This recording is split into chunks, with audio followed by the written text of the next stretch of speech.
Si Dios lo permite, terminamos hoy este tema que hemos titulado Dios y sus promesas, el hombre y la fe. Esta es la tercera parte, sin querer se nos fue hasta una tercera parte. Pero bueno, hermanos, aprovechemos entonces hoy el tiempo que Dios nos da y vamos a empezar partiendo de estos dos pasajes que unimos, como dijimos, en yuxtaposición para alcanzar un solo objetivo, un solo fin. Leemos en el Salmo 126, versículos 5 y 6, y después leemos la carta del apóstol Pablo a los Romanos, capítulo 4, del verso 19 al 21. ¿Estamos ahí, hermanos? Salmos 126, versículo 5 y versículo 6. Dice así la palabra del Señor: los que sembraron con lágrimas, con regocijo segarán. Irá andando y llorando el que lleva la preciosa semilla, mas volverá a venir con regocijo, trayendo sus gavillas. Estas son promesas de Dios, hermano, y nosotros queremos alcanzar las promesas de Dios, y para esto necesitamos fe. Y como ejemplo de fe hemos tomado este pasaje que el apóstol Pablo también usa acerca de el patriarca Abraham como ejemplo y como padre de la fe. Dice Romanos 4:19, hablando de Abraham, dice: y no se debilitó en la fe al considerar su cuerpo, que estaba ya como muerto, y entre paréntesis dice ahí, siendo casi de 100 años, o la esterilidad de la matriz de Sara. Versículo 20, tampoco dudó por incredulidad de la promesa de Dios. A eso nosotros queremos llegar, sino que se fortaleció en fe, dando gloria a Dios, plenamente convencido de que era también poderoso para hacer todo lo que había prometido. Hermanos, podemos dar gloria a Dios nosotros, podemos convencernos de que Dios es poderoso para hacer lo que Él promete. A eso queremos llegar, como ya mencioné. Y hermanos, no voy a abundar en la introducción porque creo que hemos hablado mucho de ello. Sí hemos hecho énfasis en lo importantísimo que es el ubicarnos cada uno en lo personal y en lo particular como hijos de Dios, en el momento de querer servir a nuestro Dios, reconociendo que somos totalmente incapaces e incompetentes para lograr algo en lo referente a la salvación de las almas. Hemos hecho hincapié, hermanos, mucho en esto, y también hemos dicho que esto no exime nuestro trabajo en el servicio evangelístico que debemos hacer para que las almas sean salvas, pero más énfasis en esto, hermano.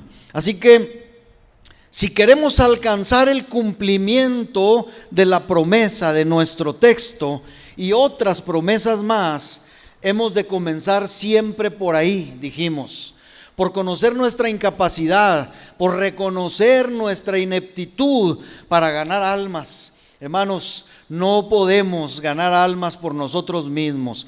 Y bueno, en conexión con esto, hermanos, déjeme decirle, ahora vamos a hablar el mismo principio, pero acerca o en conexión con la iglesia toda asociada para el servicio cristiano. Aquí voy a hablar muy particularmente, hermanos, para nosotros en este segundo punto del tema Dios y sus promesas, el hombre y la fe. La iglesia asociada para el servicio cristiano. Y miren, empiezo diciendo otra vez que de verdad, hermanos, espero que con lo que hemos dicho estemos orando todos al Señor para que Dios nos conceda ver mayores cosas que las que hemos visto hasta ahora aquí, hermanos, en este recinto, entre nosotros como congregación.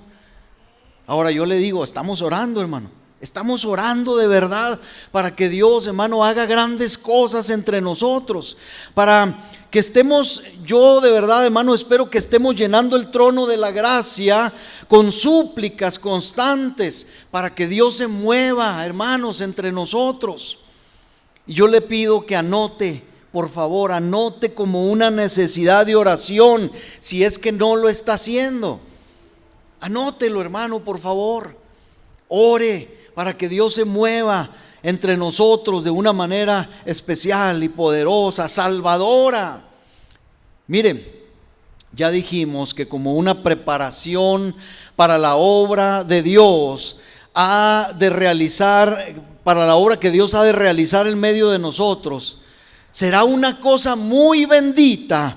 Fíjese bien, que sintamos como iglesia también, no solamente en lo particular, sino como un grupo, como una congregación, podamos sentir también cuán completamente inútiles somos en este asunto de salvar almas, hermanos.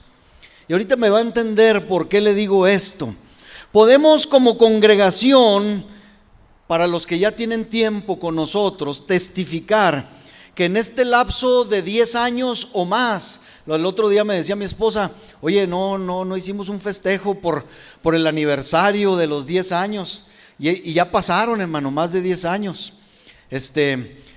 Como congregación del taller del maestro, al rato nos aventamos el 10 y medio, no se preocupe. Pero la verdad, hermano, es que podemos como congregación testificar que en estos 10 años hemos disfrutado de una bendecida prosperidad espiritual.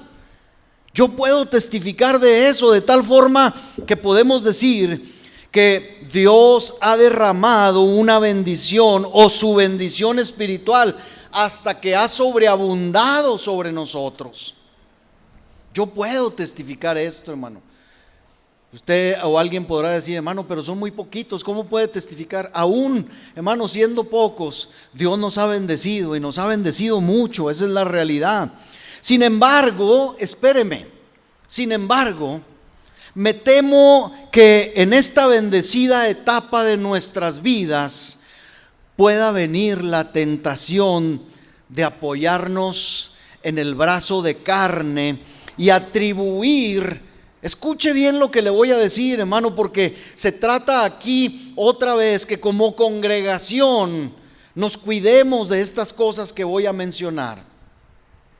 Puede venir a nosotros la tentación, si Dios empieza a cumplir sus promesas, que yo lo creo que lo va a hacer. Si Dios empieza a salvar las almas, que yo lo creo que lo va a hacer también. Puede venir la tentación entonces de apoyarnos en el brazo de carne y atribuir algún poder al ministerio del pastor o de los músicos o hasta al mismo celo por una sana doctrina que nos pudiera caracterizar, hermanos. ¿Me entiende lo que le quiero decir? O más bien me explico lo que le quiero decir. Lejos de empezar a pensar, hermanos, que esto es una mera exageración, permítame decirle que vengo de una de las congregaciones cristianas más próspera de hace 37 años aproximadamente, de aquí, de la ciudad de Chihuahua. Nosotros salimos, o 40 años atrás, nosotros salimos de una de las congregaciones más prósperas, la hermana Rosy, ahí estuvo también. Una de las iglesias más grandes, y lo voy a decir, hermano, con mucha pena, una de las congregaciones que creíamos más famosas de la ciudad. Y ahí estuvo el problema. Porque aunque no lo crea, esto es un problema. Y se lo digo, hermano, habiendo participado en el ministerio pastoral y de la predicación, supe de primera mano, escuche, supe de primera mano de ese lento veneno llamado orgullo congregacional. Y que se introduce en las congregaciones de creyentes que creen gozar de cierta fama en la ciudad. A veces decimos, es que soy de tal o cual iglesia, soy de tal o cual congregación, y se nos llena la boca, ¿qué digo la boca? El corazón de orgullo, como si la congregación, hermano, dijera algo. Sí, hermana, somos fatuos, ¿verdad? Para pensar exactamente y para hablar, ¿verdad? A veces. Ahora, esta experiencia que yo le estoy contando, yo le puedo decir con seguridad que sigue pasando, porque no sé si vio ahí algunas de las frases que mandamos por adelantado. El mayor porcentaje de las publicaciones de las congregaciones en las redes sociales no son para que el evangelio y el nombre del Salvador se conozcan, sino para promocionar un nombre. ¿Cuál nombre? El nombre de nuestra iglesia, el nombre de nuestra congregación. Esa es la realidad, hermano. Yo es lo que veo constantemente. Ojalá y promocionáramos el evangelio y promocionáramos el nombre del Salvador. Pero, hermano, nos mueve más promocionar el nombre de nuestra congregación. Los eventos, las actividades que se promocionan no son con el genuino interés de dar a conocer el bendito nombre de Dios y su plan redentor, sino con el interés de abarrotar los recintos donde se hace muchas veces comercio con las almas. Allá nos alcanzó esto, pero tremendo, hermano.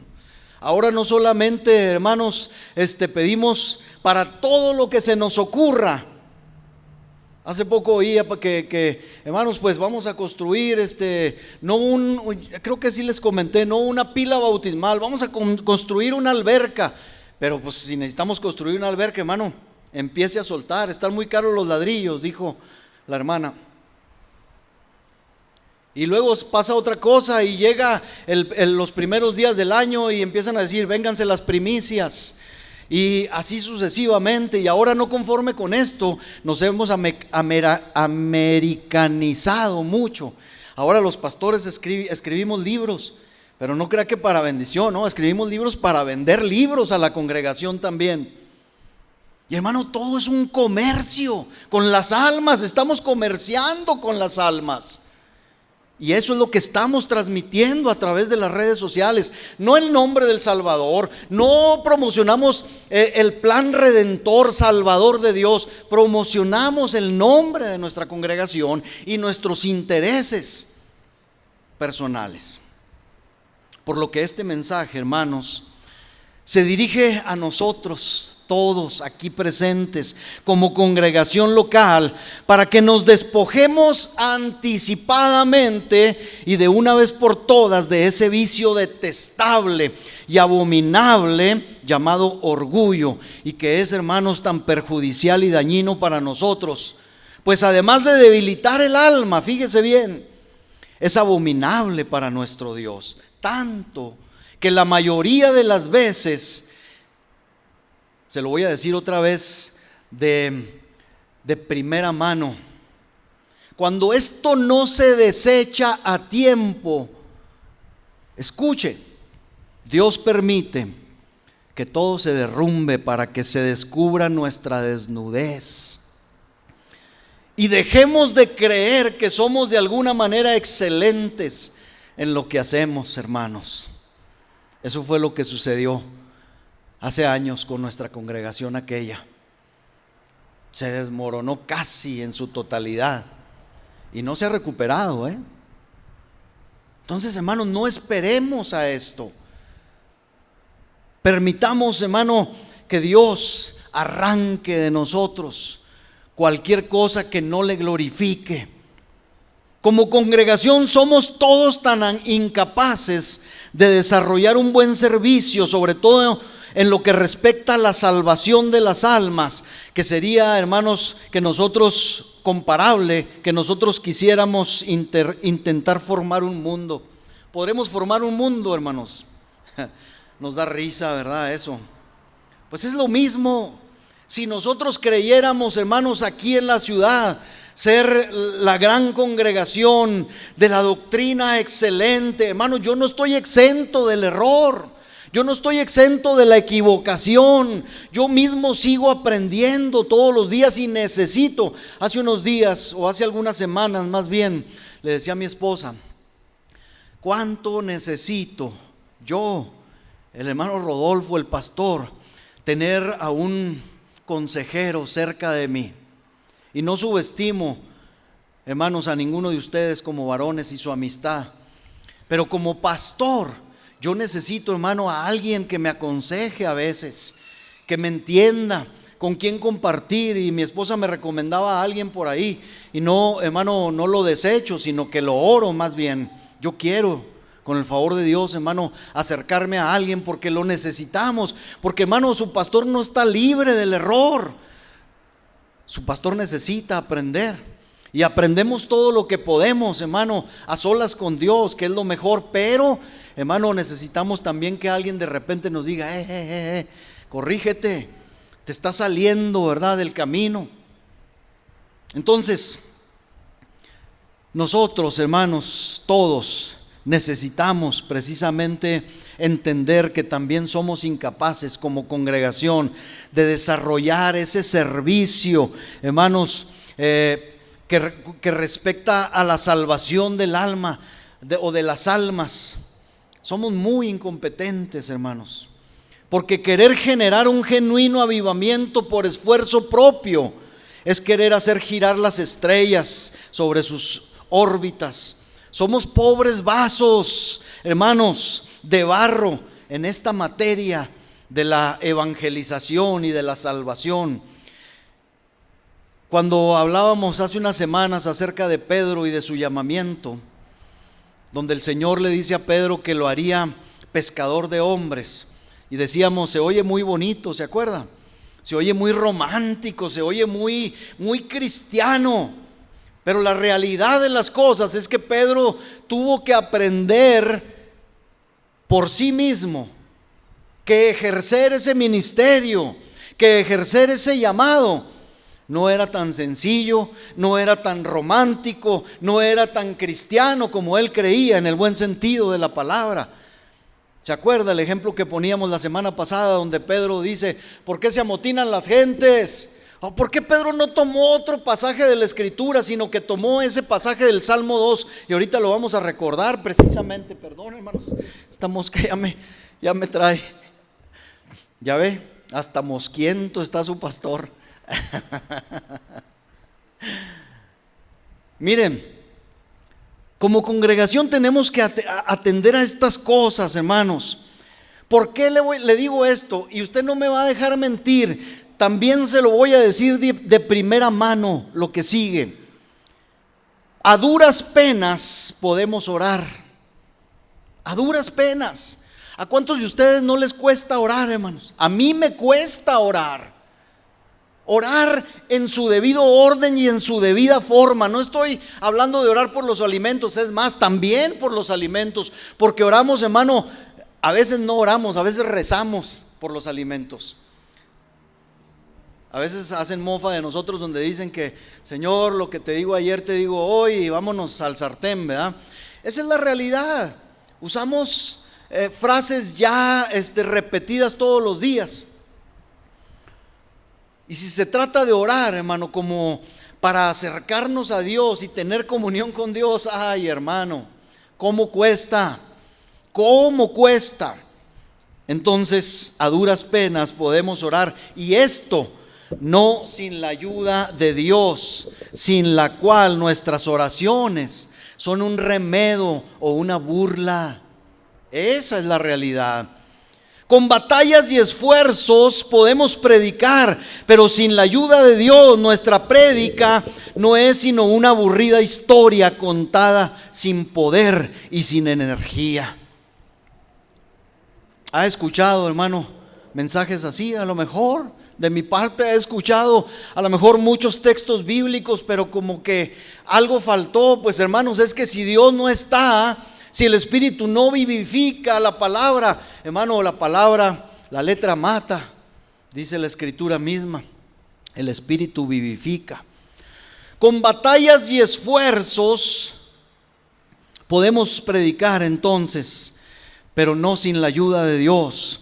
Como congregación podemos pedir a Dios que nos lleve hasta las profundidades de nuestra propia nada, hermanos, y así nos sea revelada nuestra total indignidad y ser pues usados en su obra. Tenemos que comenzar por aquí, hermanos.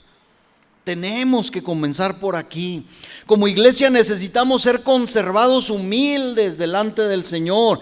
Y es que respóndame usted esta pregunta, hermano. ¿Qué somos como iglesia? ¿Quiénes conformamos, para que mejor me explique? ¿Quiénes conformamos la iglesia del Señor? ¿Tiene usted algún currículum? ¿Tiene usted algún título que presentar al hacer yo esta pregunta? La Biblia misma nos va a contestar. El apóstol Pablo habla de la iglesia, de una en especial. Cuando habla la iglesia a los corintios, y los corintios eran igual que cualquier otra congregación. Dice Pablo en el capítulo 1, versículo 26. Dice: miren, hermanos, miren, dice Pablo, vuestra vocación, porque la vida cristiana se supone que es una vocación. A ver, para empezar, ¿cuántos de nosotros tomamos la vida cristiana como una vocación? ¿Qué quiere decir vocación? Algo a lo que nos estamos dedicando, algo a lo que nos hemos decidido dedicar. ¿Cuántos de nosotros vemos la vida cristiana como una vocación, hermanos? ¿O la vemos como una religión de domingo? ¿Cuántos? Bueno, vamos adelante porque hay mucho que decir. Dice: mirad, hermanos, vuestra vocación, y está hablando de la vocación cristiana. Y dice Pablo que no sois muchos sabios, dice, según la carne, ni muchos poderosos, ni muchos nobles, versículo 27, sino que lo necio del mundo, no lo digo yo, este garrote es de Pablo, no es del hermano Rodolfo, es Pablo el que nos pone en nuestro lugar. Dice: sino que lo necio del mundo escogió Dios para avergonzar a los sabios, y lo débil del mundo escogió Dios para avergonzar a lo fuerte. Versículo 28, y Pablo profundiza, dice: y lo vil del mundo y lo menospreciado escogió Dios, y lo que no es, para deshacer lo que es, a fin de que nadie se jacte en su presencia. Le voy a leer otra versión, es la versión es una paráfrasis de la Biblia al día. No está ahí porque no viene esa versión aquí en la computadora. Pero dice la Biblia al día en el versículo 26, dice: hermanos, dice, considerad vuestro propio llamamiento. No sois muchos de vosotros sabios según criterios meramente humanos, ni sois muchos poderosos, ni muchos de noble cuna, dice Pablo. A menos de que yo me esté equivocando, pero ¿habrá algún Rockefeller por aquí entre nosotros? ¿No?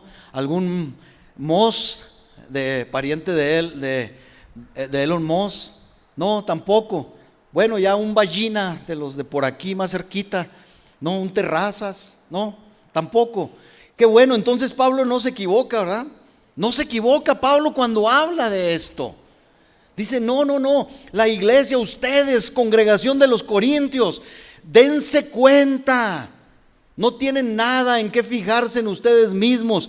Y Pablo en esta versión sigue diciendo, también dice, el versículo 27, pero Dios escogió lo insensato del mundo para avergonzar a los sabios, y escogió lo débil del mundo para avergonzar a los poderosos. También escogió Dios lo más bajo y despreciado, y lo que no es nada, para anular lo que es, a fin de que en su presencia nadie pueda jactarse. Y es que, hermanos, aunque la iglesia primitiva, fíjense bien, no estaba compuesta solamente por esclavos, como algunos decían o creían, sino que estaba conformada por gente de todas clases sociales. Si leemos detenidamente los evangelios, el libro de los Hechos, había gente, hermano, de muy bajos estratos sociales, pero también había gente, hermano, que se convertía, que tenía recursos y que estaba posicionada socialmente. Muchos de los saludos de Pablo demuestran esto, iban dirigidos a personas muy importantes, inclusive dentro del imperio romano, con cargos o rangos muy elevados y que eran cristianos. Pero, sin embargo, sigue siendo verdad que la gran masa de cristianos era gente normal y corriente. Y con corriente no quiero decir lo que usted y yo comprendemos por corriente, sino gente común. Era gente común, tan así que Lucas, cuando escribe su evangelio, más bien cuando escribe, el libro de los Hechos, registra ese sentir que había entre la población cuando veían precisamente a la primera iglesia florecer. Hechos capítulo 4 versículo 13, escribe Lucas ahí, dice: entonces, viendo el denuedo de Pedro y de Juan, es decir, la valentía para predicar de Pedro y de Juan, ¿quién estaba viendo? La gente, los que no eran cristianos.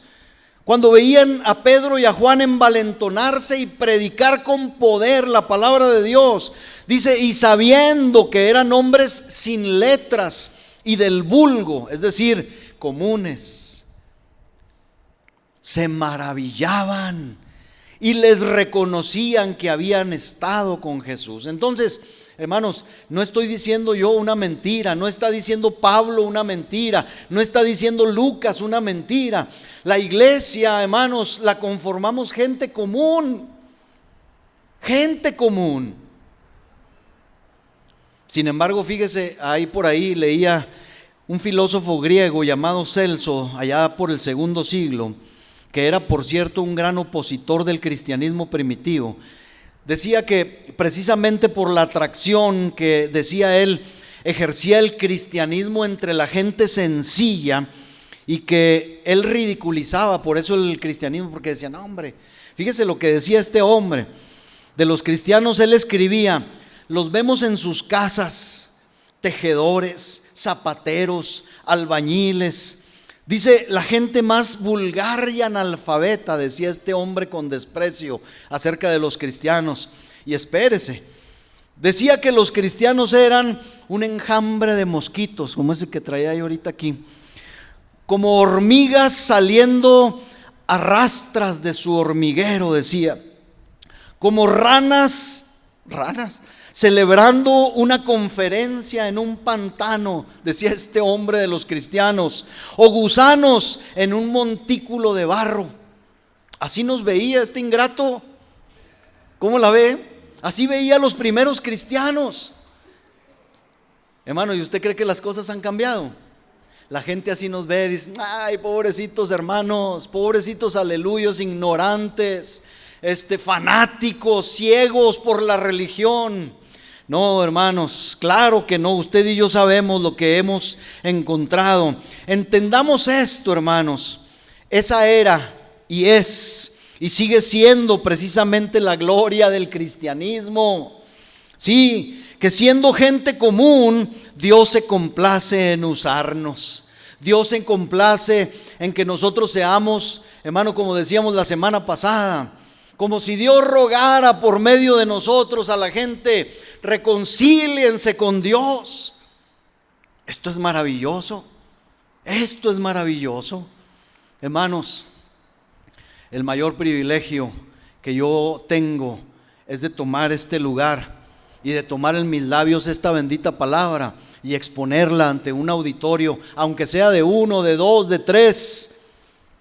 Hace unas semanas, usted sabe, el sábado antepasado me tocó exponer, pues era un auditorio como de 200 personas, ahí en una boda, entre la mayoría inconversos o tal vez más. Pues ahí tuve la bendición y el privilegio de exponer. Sí, a lo mejor el hermano Rodolfo con secundaria solamente, porque no tengo ni preparatoria, pero Dios en su misericordia se complace en usarnos a todos y a cada uno de nosotros, aunque seamos gente común, aunque seamos gente, hermanos, sin estudios, sin preparación. Y los que son, hermanos, el título no sirve para nada en cuanto a esto. Él es sumamente cierto que los mejores de entre nosotros estamos muy lejos de lo que deberíamos ser, hermanos. Todos tenemos graves acusaciones que presentar en contra de nosotros mismos. Si se hiciera un concurso o si se pidiera, hermano, ¿cómo se dice? ¿Cómo podré decirlo? Se me fue la idea. Si ahorita se pidiera, pues sí, un concurso para ver quién es apto para predicar y para ganar almas. Y una convocatoria, esa es la palabra, gracias. Si hiciéramos una convocatoria, hermanos, y nuestro corazón fuera transparente y nos dijeran, a ver, preséntenos su currículum para hacerse acreedor al puesto de ganador de almas, de predicador de almas, hermanos, tendríamos muchas cosas. Si nuestro corazón y nuestra mente fuera transparente, hermanos, recibiríamos más tachas que palomas, se lo puedo asegurar. Hay mucho en nosotros mismos, hermano, que presentar, muchas acusaciones que presentar hacia nosotros mismos. ¿Por qué? Porque todos somos verdaderamente culpables delante del Señor. No hemos hecho como debemos hacer y por esta misma razón somos indignos de que Él nos use. Y sin embargo Dios nos usa. Le voy a invitar a leer una porción que todos conocemos y luego le voy a hacer una pregunta. Primer libro de Samuel, capítulo 4, versículo 21. Dice: y llamó al niño Icabod, diciendo: traspasada es la gloria de Israel por haber sido tomada el arca de Dios y por la muerte de su suegro y de su marido. ¿Se acuerda de este pasaje? ¿Sí se acuerda? Se lo voy a mencionar así rapidito. Este pasaje nos narra una historia de desgracia seguida de otra desgracia y luego seguida de otra desgracia. ¿Por qué, hermanos? Porque Israel estaba en batalla contra los filisteos y en esa batalla mueren los dos hijos del principal líder de Israel, que en ese tiempo era el sacerdote Elí. En la batalla los filisteos matan a los dos hijos del sacerdote Elí. Ya es una gran desgracia. Pero después de esto, cuando el sacerdote Elí, que era un hombre ya viejo, dice la escritura, esperaba noticias de la batalla, llega un vocero, un heraldo, y le da noticias de la batalla. Y entonces le dice dos cosas. Le menciona otras dos desgracias. Le dice: tus hijos han muerto en batalla y el arca de Dios ha sido tomada. El arca de Dios ha sido tomada. Ahí en el propiciatorio donde Dios se manifestaba a su pueblo, se las robaron, se las quitaron los filisteos en la guerra y en la batalla. Y entonces viene otra desgracia. Elí, que era un hombre viejo y pesado, gordito, como yo comprenderé, estando en su silla, dice que se fue hacia atrás y se desnucó, se mató. Y la mamá de este niño, Icabod, que era la nuera de Elí, cuando oye que su marido fue muerto en la batalla, empieza a dar a luz y muere en el parto. Pero antes de morir, hace mención de este versículo que tenemos aquí. Llamó a su hijo que estaba naciendo Icabod. ¿Qué quiere decir? ¿Qué cosa, hermano? Quiere decir sin gloria. La gloria ha sido traspasada. Porque, hermanos, lo más trágico era que el arca, aparte, había sido tomada, había sido robada por los filisteos. Ahora, hermanos, si el Señor hoy, en esta congregación y para esta congregación, escribiera en esta pared o en esta pantalla, Icabod, para nosotros, Si Dios escribiera esto, hermano, con letras de fuego, y para nosotros especialmente, traspasada ha sido tu gloria, o en otras palabras, ETDM, el taller del maestro, estás sin gloria, estás vacío. Yo creo que habría alguno de ustedes que dijera, Señor, momento, espérate, yo sí tengo algo de gloria. ¿Por qué yo no recibo esa palabra? ¿Habría alguno de nosotros, hermano, que objetara en contra de estas palabras o que reclamara algo? Hermanos, en nada somos mejores que nuestros padres. Esa es la realidad. Aún como congregación, ahorita voy a entrar más en materia y luego ya voy a dejar el garrote por la paz, pero hermanos, debemos entender que nosotros en sí mismos no tenemos nada de gloria, estamos vacíos, no tenemos gloria en nosotros mismos, somos tan parecidos a nuestros primeros padres que si el Señor se paseara hoy como se paseó en aquella ocasión ante nuestros primeros padres, al aire del día en aquel huerto, si el Señor se paseara entre nosotros, hoy le puedo asegurar que nos esconderíamos todos en el baño, igual que lo hizo el hombre y la mujer aquellos primeros. Y el Señor tendría que preguntar, ¿dónde estás tú? Rodolfo, ¿dónde estás tú? Rafa, Lisa, Beto, ¿dónde están? Porque nuestros pecados, nuestros yerros, hermano, nuestras prevaricaciones, decíamos hace algunas semanas. ¿Qué es una prevaricación? ¿Se acuerda? Es hacer o dejar de hacer lo que sabemos que tenemos que hacer o no tenemos que hacer. Eso es prevaricar. Hermanos, y si el Señor se paseara hoy entre nosotros, tendría que buscarnos y decir, pues ¿dónde se metieron?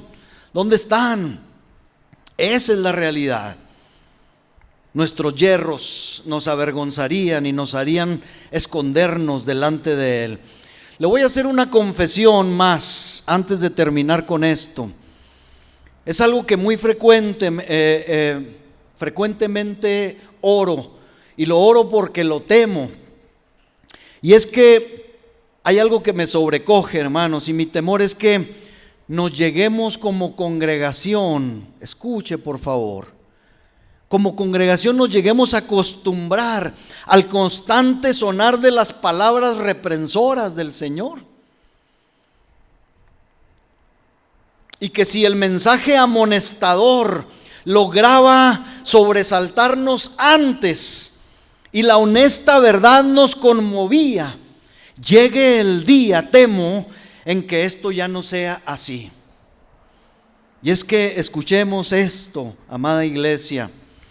A lo mejor usted se sorprendió de eso que mandamos publicar en esta semana. Dígame usted si no. No hay mejor lugar que pueda preparar a un hombre para el infierno más expeditamente, es decir, más rápidamente, que un templo cristiano. Y usted dice, ¿por qué? Hermano, ya se está pasando. A lo mejor usted está diciendo, déjeme le explico por qué. Déjeme le explico. Los templos cristianos, hermanos, son a menudo el lugar de las invitaciones rechazadas.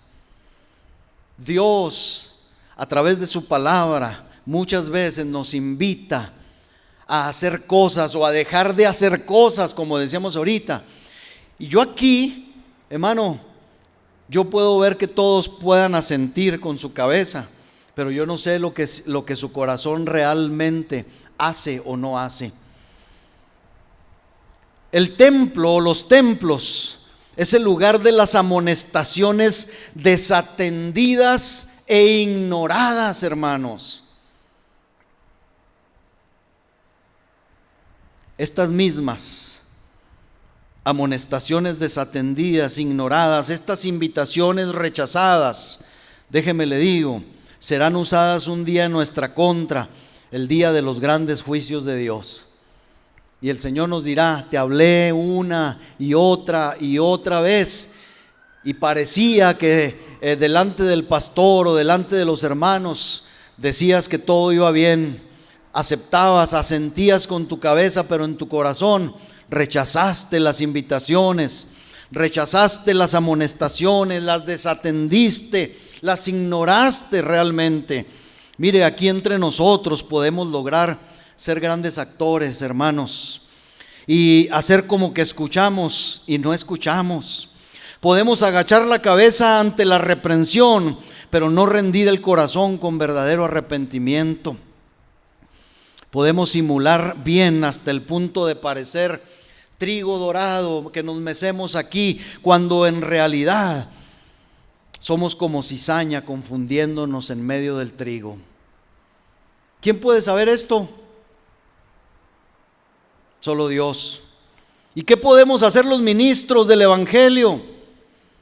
Si presentar el mensaje del cielo no actúa, hermanos, entre nosotros como oyentes, ¿qué más se puede decir? ¿Qué más se puede hacer?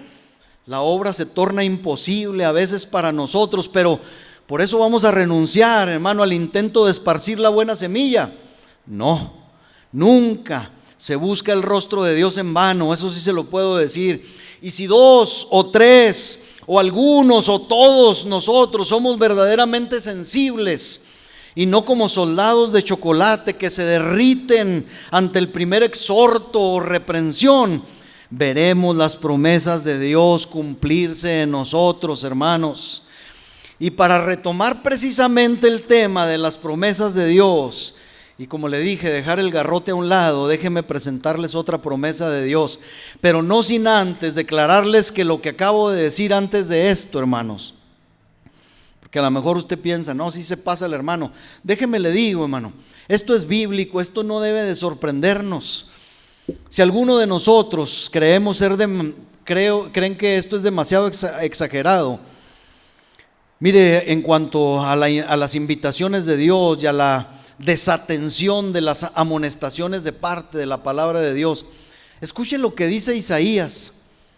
Todos conocemos este pasaje y regularmente este pasaje nosotros lo endosamos a los inconversos. Este pasaje lo endosamos de inmediato a los inconversos, pero este pasaje el profeta lo dijo para el pueblo de Dios, para el pueblo de Israel. Isaías capítulo 53, verso 1 al 6. Empieza con una pregunta: ¿quién ha creído a nuestro anuncio? Dice Isaías. ¿Y sobre quién se ha manifestado el brazo de Jehová? Ahora, esta pregunta es una pregunta retórica, es una pregunta que tiene respuesta, porque sabemos su respuesta. ¿Cuál es la respuesta? ¿Quién ha creído a nuestro anuncio? La palabra de Dios nos responde: a lo suyo vino y los suyos no le recibieron, dice la Escritura. Sabemos que las gentes, como decíamos del Salmo 2, no lo vamos a leer. No sé si lo puse, creo que no, ¿verdad? No lo puse el Salmo 2, pero se lo voy a decir. Sabemos que las gentes se amotinan y los pueblos piensan cosas vanas. Sabemos que los reyes de la tierra se levantan contra Cristo y los príncipes de este mundo consultan unidos contra Jehová y contra su ungido. Sabemos que han dicho: rompamos sus ligaduras y echemos de nosotros sus cuerdas. Ahora, no somos nosotros igual que ellos, hermano, porque a veces decimos: no, pues es que la gente del mundo no quiere nada con Dios. ¿Y qué tanto queremos nosotros con Dios? De todo lo que se dice en un mensaje dominical, ¿cuántas cosas nosotros aprobamos para nosotros y cuántas cosas desechamos diciendo: no, esto no tiene que ver conmigo, o esto no lo acepto, o esto no lo tolero? ¿Cuánto de todo lo que se dice en un mensaje es aprobado, hermanos, por nuestra conciencia, por nuestro corazón engañoso? Sigue diciendo Isaías, versículo 2: subirá cual renuevo. Aquí empieza a describir a nuestro Salvador. Subirá cual renuevo delante de él, dice, y como raíz de tierra seca. No hay parecer en él, ni hermosura. Le veremos, más inatractivo para que le deseemos. Aún nosotros, hermanos, que decimos conocer al Señor, cuando oímos acerca de Él, cuando oímos de sus doctrinas, de su palabra, a veces nosotros también, hermanos, lo vemos así como, no con mucho amor, con mucho primor al Señor, porque a cuántos de nosotros no nos resulta a veces, hermano, difícil poner en práctica las obras de Dios. A todos lo vemos tedioso, lo vemos difícil. Versículo 3 dice: despreciado, desechado entre los hombres, varón de dolores, experimentado en quebranto. Y luego vuelve a decir: y como que escondimos de él el rostro. Fue menospreciado y no lo estimamos, dice el profeta. Ciertamente llevó él nuestras enfermedades, sufrió nuestros dolores, y nosotros le tuvimos por azotado, por herido de Dios y abatido. Mas él herido fue por nuestras rebeliones, molido por nuestros pecados. El castigo de nuestra paz fue sobre él, y por su llaga fuimos nosotros curados. Todos nosotros, escuche, todos nosotros nos descarriamos como ovejas, cada cual se apartó por su camino, mas Jehová cargó en él el pecado de todos nosotros. Mire, pudiéramos pensar: qué desalentadora imagen de nuestro Dios y Salvador.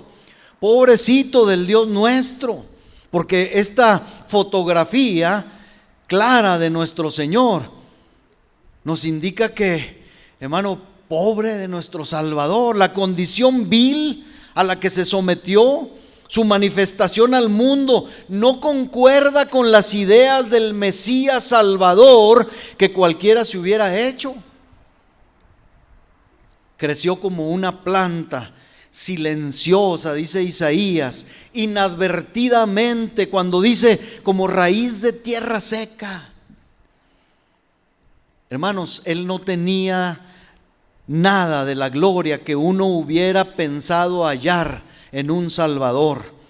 Toda su vida fue no solo humilde en su estado externo, también, hermano, vivió verdaderamente una vida penosa.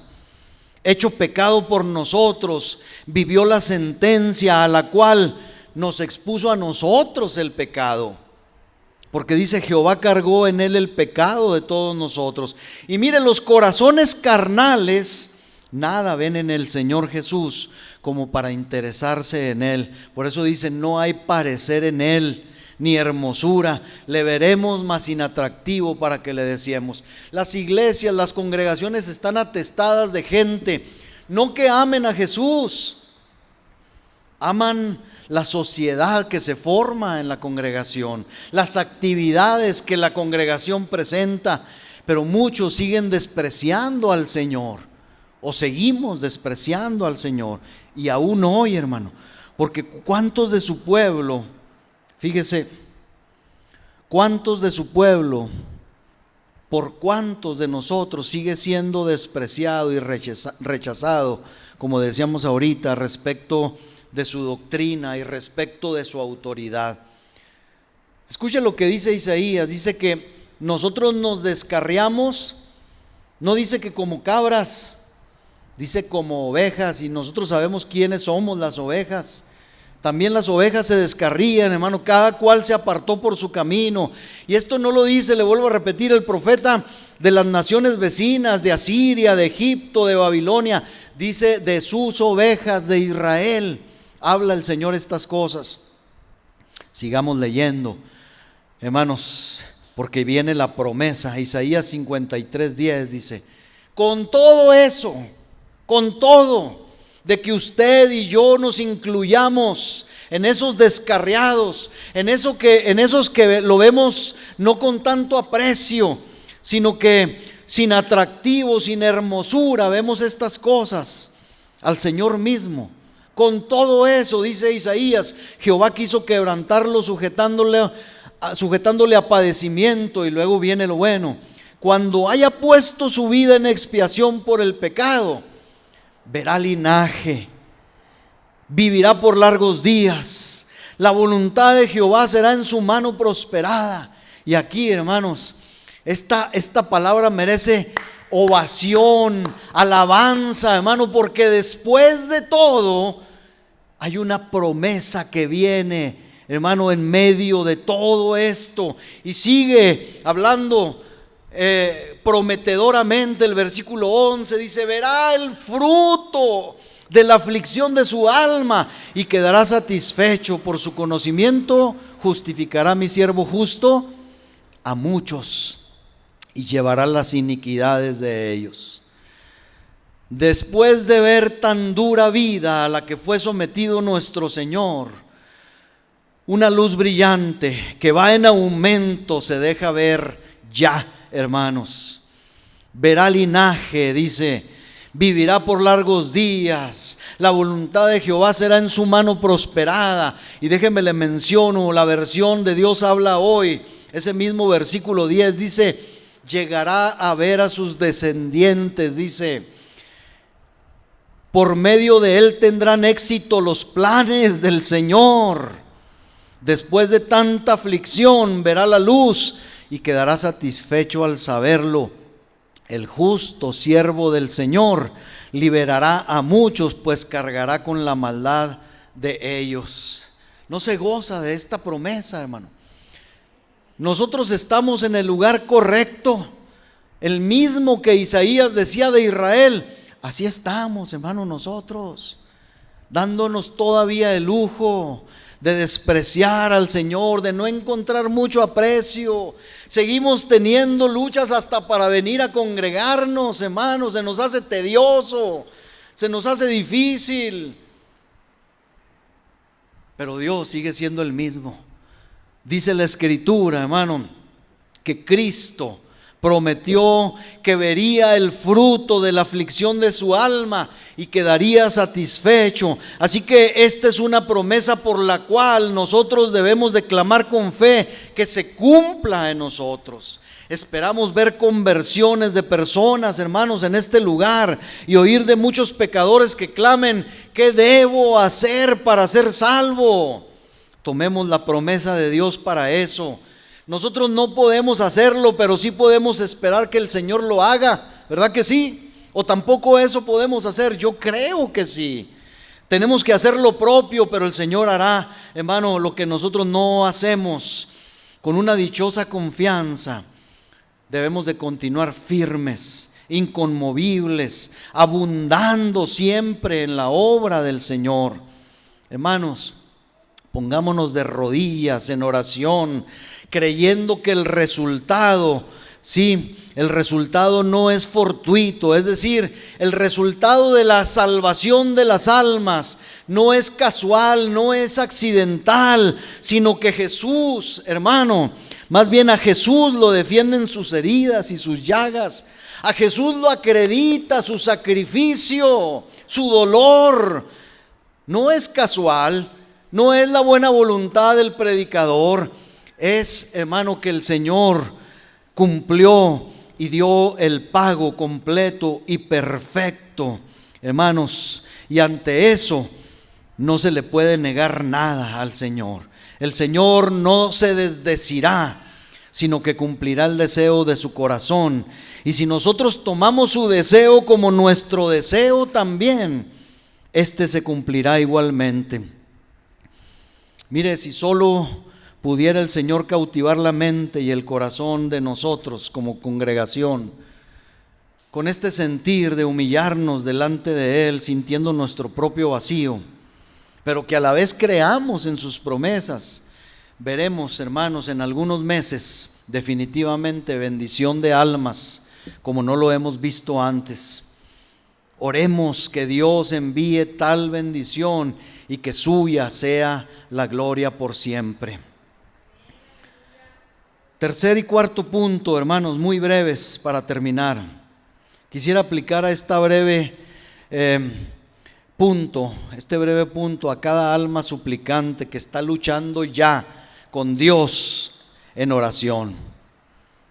Si usted es uno de esos, solo puedo decirles que si el corazón está puesto en una de las promesas del Salvador, lo cual es necesario, indispensable, no debemos desmayar, aunque el objeto de nuestra fe, decíamos hace 2 semanas, parezca más lejos que cuando comenzamos a orar. Hermano, está orando sobre alguna promesa de Dios, aparte de que las almas se salven, pero yo sé que las oraciones, hermano, que más fruto tienen son esas, porque es el deseo de Dios. Bueno, si usted está orando por algo semejante, espere con paciencia y espere con fe. Esté plenamente convencido de que aunque Dios se tome su tiempo y ese tiempo no sea el tiempo nuestro, Él ha de cumplir su promesa y lo hará cuando venga el cumplimiento del tiempo. Si han orado por la salvación de su hijo, de su hija, o de su esposo o de su amigo, y esa persona se ha vuelto peor en vez de ser mejor, no cesen de orar, hermanos. Aunque ese amado hijo se haya vuelto más obstinado y ese esposo se haya vuelto aún más profano, hay que confiar en las promesas de Dios. Y si alguno de ustedes poseen las facultades, escuche esto, porque no a todos se les da. Si alguno de ustedes poseen ese don, esas cualidades, esas facultades de argumentar los atributos divinos de fidelidad, de veracidad y de poder delante de Dios, hágalo, ejérzalos, no como un reclamo grosero como algunos lo hacen. No, Señor, es que tú dijiste, me lo tienes que dar, vámonos. No, pero hermano, hay gente, hay cristianos que poseen la habilidad de argumentar de una forma maravillosa delante de Dios. No sé si me explique. Abraham, ¿se acuerda de Abraham otra vez? Lo voy a poner de ejemplo. ¿Se acuerda de Abraham, hermano, cuando estuvo Dios delante de él y le avisó que iba a eliminar a las ciudades perversas de Sodoma y de Gomorra? ¿Se acuerda? ¿Qué hizo Abraham? Le dijo, Señor, pues hágase tu voluntad. ¿Qué hizo? Oró, regateó con Dios, intercedió de una forma maravillosa. Hermano, hasta desespera a veces, ¿verdad? Señor, no, pues si hubiera 15, si hubiera 50. No hay 50, Abrahamcito, no hay 50. Bueno, 25. No hay 25, Abraham. Bueno, Señor, ¿y 10? No hay 10. 5. Ni 5. ¿Cuántos fueron, hermano, los que salieron de ahí? Arrastras. Porque ni siquiera el justo Lot quería salir de ahí, mucho menos sus hijas y mucho menos sus yernos. Los ángeles tuvieron que tomarlos de las manos y sacarlos. Pero aquí lo importante, hermanos, si usted tiene esa capacidad, ese don bendito para hablar con Dios y negociar con Dios, hágalo. Dedíquele tiempo a eso, interceda con todo el corazón, no desmaye. Porque habemos otros, hermano, que desesperamos rápidamente. Tenemos que aprender con paciencia a ejercer la confianza en Dios, hermanos. Recuerden que confiar en Dios en medio de la luz no es nada, pero confiar en Él en medio de la oscuridad, eso se llama fe. Confiar en Dios cuando todo da testimonio de Él no es nada, pero creer en Dios cuando todo parece negar la verdad, eso es fe. Creer que todo va bien cuando las providencias externas soplan suavemente sobre nosotros, hermanos, es algo que cualquiera puede hacer. Pero creer que todo está bien y estará bien cuando las tempestades nos rodean por todos lados y somos arrastrados por los vientos más y más lejos de la playa que esperamos, es una obra de gracia, la gracia de la fe, hermanos. De hecho, ese es un indicativo de la verdadera fe y que corresponde solo a los hijos de Dios, si ésta se sostiene en oración, aun cuando todo impide la respuesta. Conclusión, este cuarto punto y último punto que voy a usar como conclusión. Voy a dirigir unas palabras breves a los buscadores que que nos ven, que nos escuchan a través del video, porque yo sé que entre algunos de ustedes se encuentran algunos que anhelan ser salvados. Si esto es así en algunos de ustedes que hoy nos oyen, he de advertirles algo primero, porque así sucede esto que le voy a decir con frecuencia. Y es que si ya han comenzado a buscar la salvación de sus almas, posiblemente en vez de tener menos problemas, hoy estés teniendo más y más problemas. A lo mejor tú imaginaste que podías creer en Jesús cuando quisieras, que te podías volver cristiano en cualquier momento cuando tú lo decidieras. Y ahora que la voluntad está en ti, te das cuenta que esos pecados que te encadenan y de los que eres preso, hoy te atan más que nunca. Y te sientes a lo mejor más atraído a esos pecados ahora que te has decidido, y te sientes ahora totalmente desprovisto de poder venir al Señor. Hoy te digo, tal vez quieras venir a Jesús con un corazón quebrantado, pero tu corazón ha pasado de ser un corazón de piedra a uno de hierro.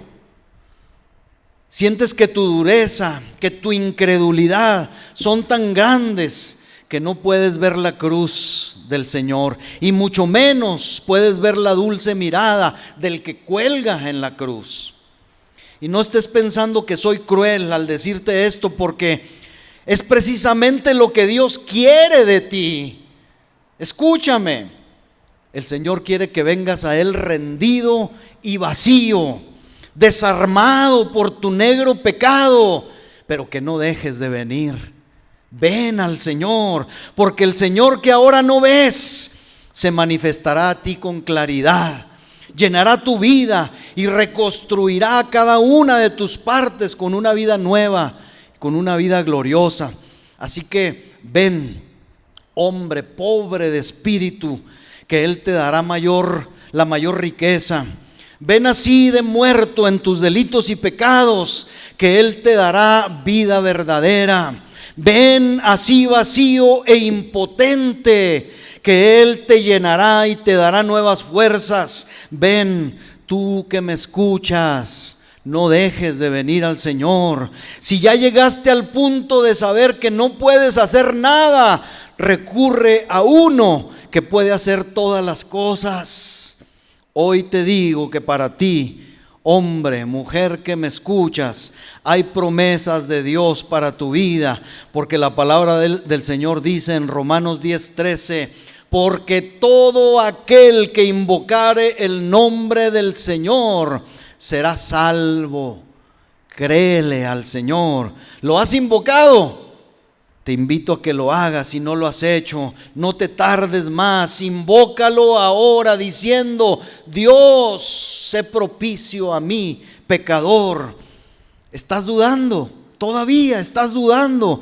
Permíteme darte otra promesa. Jesús dice en el Evangelio de Juan capítulo 6 versículo 37: al que a mí viene, no le he hecho fuera. Al que a mí viene, no le he hecho fuera. ¿O qué tal si te digo lo que dice Juan 3:18? El que en Él cree no es condenado. El que en Él cree no es condenado. Si puedes creer, la condenación se irá de sobre tu vida, porque es promesa de Dios. Último llamado: no esperes estar feliz y sin problemas para venir ante el Salvador que te llama, porque entonces estarías confiando en tus sentimientos. Yo te digo, ven así, sintiéndote arruinado. Te digo, ven así, sintiéndote desdichado, condenado, abatido, aborrecido, pero ven confiando en que el sangrante Jesús puede ayudarte. Y termino con las palabras del profeta Isaías, por si te queda duda, capítulo 1, versículo 18. Si tus pecados fueren como la grana, como la nieve serán emblanquecidos. Si fueren rojos como el carmesí, vendrán a ser como blanca lana. Esto también es promesa de Dios para tu vida. Hermanos, tomemos la carga de orar. Pónganse de pie, por favor. Si el Señor no nos vació en estas 3 semanas a través de tanto y tanto ejemplo, hermanos, a mí solo me resta, como siempre, encomendar cada una de sus vidas, sus corazones, sus almas al Señor, porque, hermanos, ciertamente yo nada puedo hacer, ni aún como portador de la palabra del Señor. ¿Quiere ver grandes cosas, hermano? Despojémonos de cualquier orgullo que pudiera haber entre nosotros. Nunca, hermano, alabe al pastor, nunca alabe a los músicos, nunca alabe al maestro.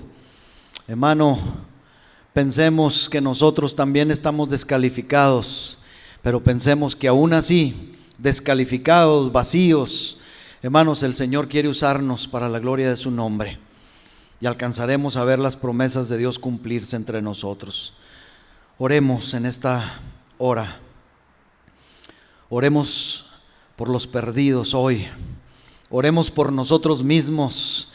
Oremos por su pueblo, por su iglesia que envanecida promueve todo menos al Señor y a su plan redentor. Padre, aquí estamos hoy delante de ti, humillados, pidiendo perdón, Señor, una vez más, por nuestra ingratitud, por nuestra indiferencia. Señor, por mostrarnos lo que somos y también lo que no somos, lo que hemos hecho y lo que hemos dejado de hacer. Aquí está nuestra vida hoy, Señor. ¿Qué pudiéramos decir, Señor, si hoy te presentaras aquí, Señor, y nos dijeras que estamos desprovistos de gloria, creyendo nosotros ser una iglesia, una congregación, Señor, gloriosa y maravillosa, y tú dijeras y escribieras frente a nosotros: la gloria ha sido quitada, estás desprovisto de gloria? Lo hiciste en una de las iglesias de Asia, diciendo, Señor, que aunque se consideraban ricos, Señor, eran pobres, desventurados, ciegos y desnudos. Señor, y nosotros no somos la excepción, pero sin embargo, Señor, queremos despertar, Señor, a tu amonestación. Queremos despertar, Señor, a tu previsión, a tu palabra previsora, porque queremos y deseamos salir allá afuera y echar las redes. Y cuando esto suceda, y cuando tus promesas se cumplan, Señor, y podamos volver a ti con nuestras gavillas, queremos honrarte a ti solamente. Queremos darte gloria a ti solamente. Queremos bendecirte a ti solamente, Señor. Mi Dios,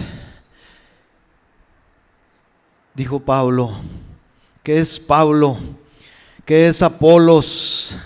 Sino siervos, esclavos por los cuales, Señor, el mensaje había de ser manifestado. ¿Qué somos nosotros, Señor? ¿Qué es el taller del maestro? Esta pequeña manada, Señor, este pequeño rebaño. Señor, ¿qué es mi vida, Señor? ¿De dónde tú me sacaste? ¿De dónde me tomaste, Señor? De los vicios, de las pandillas. ¿De dónde tomaste a mis hermanos? Ellos lo saben. Yo lo sé, Señor, en lo que respecta a mí mismo. Y hoy estamos aquí, Señor, siendo instruidos por tu verdad. Hoy estamos aquí, Señor, recibiendo instrucción para ser vasos, Señor, usados por tu poder, y para que tu palabra se cumpla cuando dice que aquellos que remitiéramos los pecados les serían remitidos. Señor, que así sea con cada uno de nosotros, a pesar, Señor, de lo que somos y de lo que no somos. Señor, que así sea. Te rogamos hoy por los perdidos, por aquellos buscadores, Señor, que no pueden encontrar, Señor, en ellos algo digno para acercarse, Señor, a ti. Gracias a Dios por ese sentir. Ahora, Señor, concédeles, Señor, el arrepentimiento y el perdón de pecados, porque, Señor, la cosecha, la siembra, Señor, está lista para la siega, para la cosecha. Señor, que así sea en el nombre precioso de Cristo. Gracias, gracias, gracias, Dios mío.